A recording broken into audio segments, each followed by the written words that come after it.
तर एक धक्का देणारी बातमी आता समोर येत आहे। राज्यामध्ये पुढील 48 तासात अतिमुसळधार पावसाचा इशारा या भागामध्ये देण्यात आलाय। याच पार्श्वभूमीवर नागरिकांना सतर्कतेचा इशारा सुद्धा देण्यात आलाय। कोणी सुद्धा घराबाहेर पडू नका असं हवामान खात्याकडून सांगण्यात आलंय। अनेक जिल्ह्यांमध्ये अतिमुसळधार पावसाचा इशारा सुद्धा देण्यात आलाय। आसमानी संकट आणखी गडद होण्याची भीती आता हवामान खात्याकडून व्यक्त केली जात आहे।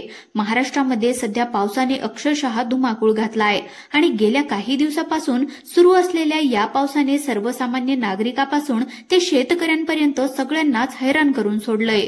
पावसाच्या विविध परिस्थितीबद्दल येत्या 48 तासात नेमका पाऊस कसा असणार, हवामान खात्याने दिलेल्या नवीन इशाऱ्याबाबत पुढील काही दिवसांमध्ये नेमकं काय घडू शकतं, पुढील काही तासांमध्ये नेमकं काय होणार, याबद्दल सर्व माहिती आज आपण या व्हिडिओच्या माध्यमातून समजून घेणार आहोत।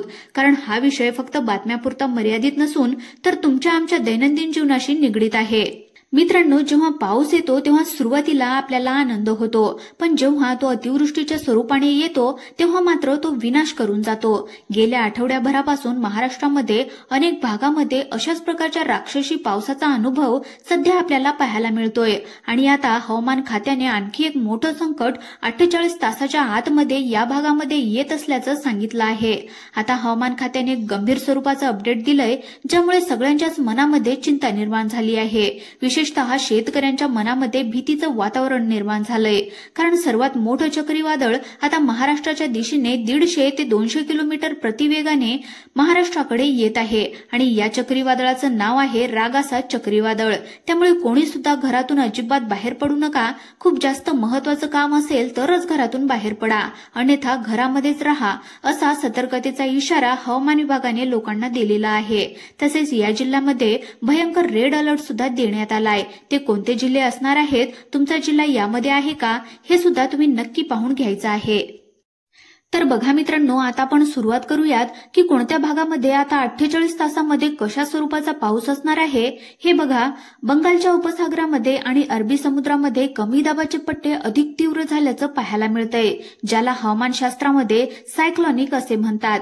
हे पट्टे इतके तीव्र झाल्याचं पाहायला मिळतंय की त्यामुळे ढगांचा प्रचंड समूह तयार होऊ लागलाय आणि परिणामी मुसळधार पाऊस पुढील 4 तासाच्या आतमध्ये आता या भागामध्ये पडायला सुरुवात होणार असल्याची मोठी अपडेट या ठिकाणी समोर आली आहे। अरबी समुद्रामध्ये अचानक कमी दाबाचे पट्टे तीव्र होऊ लागले आहेत, त्यामुळे प्रचंड मोठा ढगांचा समूह मुंबईकडून या महत्त्वाच्या भागामध्ये पडणार असल्याची मोठी अपडेट समोर आली आहे। म्हणजेच ढगफुटी सदृश पाऊस पडणार असल्याची आता अपडेट या ठिकाणी समोर आली आहे। गेल्या काही दिवसांचा जर विचार केला तर मराठवाडा, विदर्भामध्ये याचा सर्वाधिक परिणाम तुम्हाला दिसला आहे। शेतं पाण्याखाली गेले आहेत, पिकं उद्ध्वस्त झालेले आहेत। दुर्दैवाने हजारो जनावर दगावल्याचं सुद्धा अनेक बातम्यांच्या माध्यमातून आपल्याला पाहायला मिळतंय। मित्रांनो, यंदाचा पावसाळा नेहमीपेक्षा जास्त क्रूर पद्धतीचा आहे। उदाहरणार्थ लातूर आणि नांदेडमध्ये गेल्या आठवड्यामध्ये इतका मोठा ढगफुटी सदृश पाऊस पडलाय की ज्यामुळे नद्या नाले तुडुंब भरले आहेत, रस्त्यावर पाणीच पाणी साचल्याचं सुद्धा पाहायला मिळालं आहे। हवामान खात्याच्या अंदाजानुसार पुढील 48 तासांमध्ये ही परिस्थिती आणखीनच बिकट होण्याची शक्यता वर्तवण्यात आली आहे। आज उद्या असं 48 तासांमध्ये भयंकर धोका आता महाराष्ट्रातील काही जिल्ह्यांना या ठिकाणी देण्यात आलाय। काही जिल्ह्यांमध्ये मोठा अलर्ट त्या ठिकाणी देण्यात आलेला आहे। विशेषतः मराठवाड्यातील जिल्ह्यामध्ये मुसळधार ते अतिमुसळधार पावसाची शक्यता सुद्धा वर्तवण्यात आली आहे। सोबतच विजांचा कडकडाट आणि त्या ठिकाणी 100 ते 120 किलोमीटर प्रति तास वेगाने हे वारे देखील आता या भागामध्ये वाहणार असल्याची शक्यता वर्तवण्यात आली आहे। या ठिकाणी वादळी वारे आणि जोरदार पाऊस देखील बरसू शकतो, त्यामुळे झाडे उन्मळून पडू शकतात, घरावरील पत्रे देखील उडू शकतात आणि विजेच्या खांबांना मोठा धोका होऊ शकतो। गेल्या काही दिवसांमध्ये नांदेडमध्ये असंच घडतंय, लातूरमध्ये तर भयंकर परिस्थिती आहे। मग आता 48 तासांमध्ये कशा प्रकारचं वातावरण राहणार, कुठे ढगफुटी होणार आहे, कुठे जोरदार पाऊस पडणार आहे, कुठे वादळी वारे वाहणार आहेत, हे तुम्ही पाहिल्याशिवाय व्हिडिओ अजिबात बंद करू नका। कारण पुढील 48 तासांमध्ये भयंकर धोका या जिल्ह्यामध्ये होणार असल्याची शक्यता वर्तवण्यात आली आहे। कोणकोणत्या जिल्ह्यांना रेड अलर्ट देण्यात आलाय, कोणत्या जिल्ह्यांना येलो अलर्ट देण्यात आलाय, तुम्ही नक्की पाहून घ्या। तुम्हाला तर माहीतच असेल शेतकरी मित्रांनो, सगळ्यात मोठा धोका नांदेड आणि लातूर या जिल्ह्यामध्ये गेल्या आठवड्याभरापासून आपल्याला पाहायला मिळतंय। त्या ठिकाणी मुख्यमंत्री देवेंद्र फडणवीस, अजितदादा पवार, वेगवेगळे नेते, मंत्रिमंडळातील नेते त्यांनी पंचनामा करण्याचे आदेश दिलेले आहेत आणि यापेक्षाही भयानक परिस्थिती आता या जिल्ह्यामध्ये पुढील 48 तासांमध्ये होण्याची शक्यता या ठिकाणी वर्तवण्यात आली आहे। लोकांना घरं सोडून सुरक्षित ठिकाणी जावं लागू शकतं, घरे पडू शकतात, रस्त्यावर मोठ्या प्रमाणात पाणी साचू शकतं। हवामान खात्याने सगळ्यात महत्त्वाचा अलर्ट यवतमाळ आणि चंद्रपूरला ऑरेंज अलर्ट दिलेला आहे, म्हणजे त्या ठिकाणी पावसाचा कहर सर्वात जास्त असणार आहे।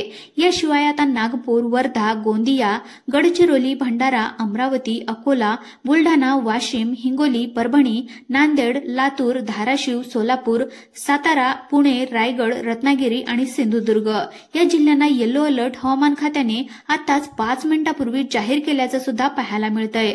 हा पाऊस संपूर्ण महाराष्ट्रभर व्यापणार आहे, म्हणजे जवळपास संपूर्ण राज्यामध्ये पावसाच्या विळख्यामध्ये हे जिल्हे येणार आहेत। त्याचप्रमाणे उद्या म्हणजेच आजचे 24 तास आणि उद्याचे 24 तास असे 48 तास परिस्थिती गंभीर स्वरूपाची असण्याची शक्यता सुद्धा वर्तवण्यात आली आहे। तसेच यामध्ये उत्तर महाराष्ट्रातील जळगाव असेल, धुळे असेल, नंदुरबार असेल या ठिकाणी महाराष्ट्रामध्ये पावसाची सर्वात जास्त अपेक्षा आहे। त्यानंतर रेड अलर्ट दिलेले कोणते जिल्हे आहेत व तुम्हाला हवामान खात्याने कोणती काळजी घ्यायला सांगितलेली आहे आता पाहून घ्या। आता बघा, या ठिकाणी विदर्भ असेल, मध्य महाराष्ट्र असेल, मराठवाडा असेल, कोकणामध्ये येलो अलर्ट या ठिकाणी देण्यात आलेला आहे। कोकणातील किनारपट्टीवर पावसाचा प्रभाव या ठिकाणी 48 तासांमध्ये जास्त असण्याची शक्यता आहे, कारण अरबी समुद्रातील कमी दाबाचा पट्टा, त्यामुळे मच्छीमारांना समुद्रात न जाण्याचा इशारा आता देण्यात आलाय, कारण उंच उंच लाटा 48 तासांमध्ये उसळण्याची शक्यता आहे। वारे जोरदार वाहण्याची सुद्धा शक्यता आहे। शेतकऱ्यांसाठी हा काळ खूप कठीण असल्याचं सुद्धा सांगण्यात आलंय। त्यानंतर सगळ्यात महत्त्वाचं म्हणजे गेल्या काही दिवसांमध्ये सोयाबीन, कापूस आणि डाळिंबासारखी पिकं पाण्यामध्ये बुडाल्याचे सुद्धा आपल्याला पाहायला मिळतंय। शेतकरी म्हणत आहेत की त्यांच्या शेतामध्ये डाळिंबाची झाडं आता फक्त पाण्यामध्ये उभी आहेत आणि ते उद्ध्वस्त होण्याच्या मार्गावर आहेत। हवामान खात्याने शेतकऱ्यांना सल्ला दिला आहे की तुमच्या पिकावर जाळ्या लावा, जनावरांना सुरक्षित ठिकाणी हलवा आणि नदीकाठच्या भागामध्ये जनावरे बांधू नका। गेल्या 20 ते 22 ऑगस्टला तुम्हाला माहीतच आहे की अशाच प्रकारचा पूर आला होता, ज्यामध्ये जनावरं वाहून गेली आणि अशाच प्रकारची परिस्थिती आता 48 तासाच्या आतमध्ये निर्माण होण्याची शक्यता सुद्धा वर्तवण्यात आली आहे। आता 48 तासांमध्ये कोणत्या जिल्ह्यांना डबल रेड अलर्ट देण्यात आलाय ते जिल्हे पाहून घ्या। तर कोकणातील ठाणे, मुंबई, रायगड, रत्नागिरी, सिंधुदुर्ग आणि त्याला लागून असलेला सातारा, कोल्हापूर, पुण्याच्या घाटमाथ्यावर तुफान पाऊस बरसणार आहे। धाराशिव आणि लातूरला ऑरेंज अलर्ट जारी करण्यात आलाय, तर उर्वरित महाराष्ट्राला येलो अलर्ट देण्यात आला आहे। त्यानंतर आता मुंबईसारख्या शहरामध्ये खूप आव्हानात्मक त्या ठिकाणी परिस्थिती निर्माण होण्याची शक्यता आहे, कारण रस्त्यावर पाणी साचत असतं, ट्रेन आणि बस सेवा प्रभावित होतात आणि लोकांना कामावर जाणं कठीण होत गेलंय। गेल्या वर्षी अशाच प्रकारचा पाऊस पडला होता आणि मुंबईमध्ये लोकल ट्रेन अडकले होते। म्हणजेच आता हवामान खात्याने मुंबईसाठी विशेष इशारा दिला आहे की रात्रीच्या वेळी ढगफुटी सदृश पाऊस या ठिकाणी पडू शकतो।